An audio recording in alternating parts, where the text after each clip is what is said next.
the Game, directed by Preston Whitmore, starring Erica Peoples as Gina. She is a college student studying to be a writer as she meets up with this drug dealer who's trying to get out of the criminal life. Tyrell, played by Mishan Akua, he tells her that he loves her, and to prove that he loves her, he wants to get out of this criminal life that he is in and prove that he's a good man for her. Yeah, usually that kind of line doesn't work out so well.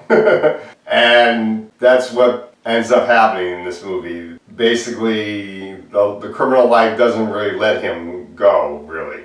And that's basically our movie. Now, I did not see a trailer for this movie, so I had no expectations going into this film. I did not know what was going to happen with this movie, and I ended up not liking this film at all. Let's get into the positives of this movie. I do think the acting is fine. I did like Erica Peoples in the movie. Vivica Fox is a great actress, and I thought she was great in this movie. I like her look in this film, the way she does her hair in this movie. That was nice. And the guy in the film, Mishan Akua, I thought he was pretty good in the movie. The antagonist guy in this film was played up to be a pretty good villain. My problem with this movie is the plot and the believability of this plot, with the idea that this woman would actually believe this guy and actually go out with this guy and get this deep involved.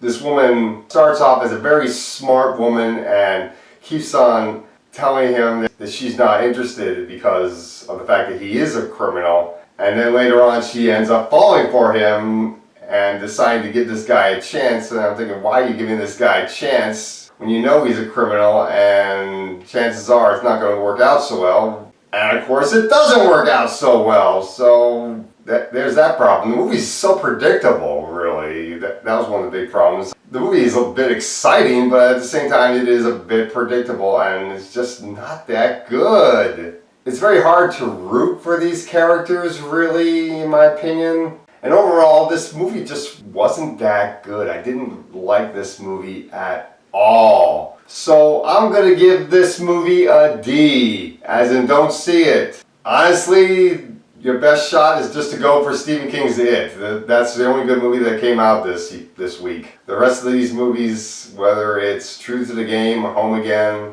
and I'm already hearing that the new movie about September 11th is getting bad scores of Rotten Tomatoes. Those movies are not worth seeing, so don't bother seeing this movie or any of the other films except for It. Stephen King's It is the only movie worth seeing this week.